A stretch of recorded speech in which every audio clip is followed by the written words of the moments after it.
അതെ, ആർക്കെല്ലാം പറയാമോ എൻ്റെ പുറകിൽ എന്താണെന്ന്? ഇത് ഗുരുദ്വാരയാണ്. ഞങ്ങൾ ഇങ്ങനെ മഹാരാഷ്ട്രയിലൂടെ പോയപ്പോൾ ഒരു സ്ഥലത്ത് കണ്ടതാണ്. ഇപ്പോൾ ഞാനിവിടെ വീഡിയോ എടുക്കാനൊന്നും അകത്ത് സമ്മതിക്കില്ലെന്നാണ് ഇവിടെ എഴുതി വെച്ചിട്ടുണ്ട്.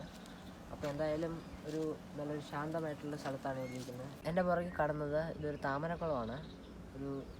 ഈ ഗുരുദ്വാരയുടെ സൈഡിൽ തന്നെയാണ് ഇതുള്ളത്. ഇത് നല്ലൊരു ശാന്തമായിട്ടുള്ള നല്ലൊരു ഏരിയയിലാണ് ഇതുള്ളത്. ഇവിടെ താമരയൊക്കെ എടുക്കാൻ പറ്റും, പക്ഷേ ഞങ്ങൾ നോക്കിയില്ല അതൊന്നും.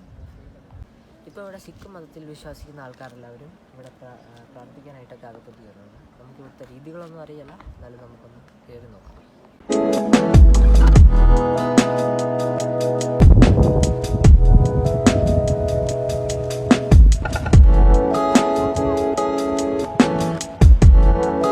ഇതിൻ്റെ ലൊക്കേഷൻ എന്ന് പറഞ്ഞു കഴിഞ്ഞാൽ ഇത് യവത്മാൽ ജില്ലയിലെ പാണ്ഡ്രകോട എന്ന് പറയുന്ന സ്ഥലത്തിൻ്റെ അടുത്ത് തന്നെയാണ്. ഇതൊരു 10 കിലോമീറ്റർ ദൂരെയായിട്ടാണ് ഇത് സ്ഥിതി ചെയ്യുന്നത്.